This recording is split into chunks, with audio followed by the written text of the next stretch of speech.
तुर्की में भूकंप से मरने वालों की संख्या में वृद्धि 912। तुर्की में आए भूकंप में 640 से अधिक लोग मारे गए हैं।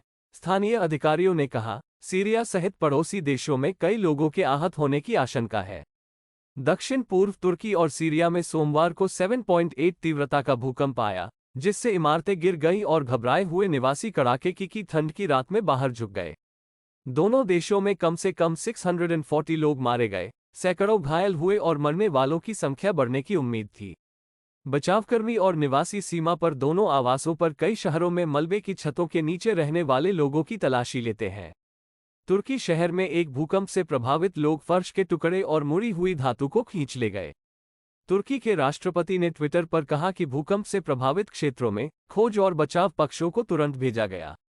उन्होंने लिखा, हमें उम्मीद है कि हम इस आपदा को जल्द से जल्द और कम से कम नुकसान के साथ पार कर लेंगे।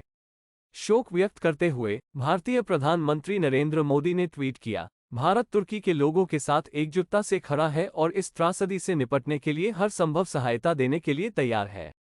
भूकंप के बाद इराकी कुर्दिस्तान ने तुर्की के माध्यम से तेल का दावा किया। भूकंप के बाद इराकी कुर्दिस्तान ने तुर्की के माध्यम से तेल निर्यात निलंबित कर दिया। इराकी कुर्दिस्तान ने कहा कि सोमवार को भोर से पहले अपने उत्तरी पड़ोसी और सीरिया में आए घातक भूकंप के बाद एहतियात के तौर पर तुर्की के माध्यम से तेल निर्यात को निलंबित कर रहा है। यूक्रेन का कहना है कि तुर्की में बचाव दल के बड़े समूह को भेजने के लिए तैयार है। यूक्रेन ने सोमवार को कहा कि वह तुर्की में विनाशकारी भूकंप के बाद आपातकालीन प्रतिक्रिया भेजने के लिए तैयार था, जिसमें पड़ोसी देश सीरिया में भी सैकड़ों लोग मारे गए थे। यूक्रेन संकट प्रतिक्रिया में सहायता के लिए राहत के लिए एक बड़ा समूह तुर्की को प्राप्त करने के लिए तैयार है। यूक्रेन के विदेश मंत्री दिमित्रो कुलेबा ने ट्विटर पर कहा, हम उनके फिर से सहयोग के लिए तुर्की पक्ष के साथ मिलकर काम कर रहे हैं। अमेरिकी भूवैज्ञानिक सर्वेक्षण ने कहा कि सोमवार दोपहर दक्षिण पूर्व तुर्की में 7.5 तीव्रता का भूकंप आया। इससे कुछ ही घंटे पहले इस क्षेत्र में 1200 से अधिक लोग मारे गए थे।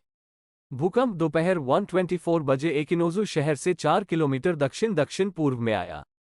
इजरायल के प्रधानमंत्री बेंजामिन नेतन्याहू ने कहा कि उनकी सरकार सोमवार को भूकंप के बाद तुर्की को चिकित्सा और बचाव सहायता की तैयारी कर रही थी, जिसमें देश में सैकड़ों लोग मारे गए थे।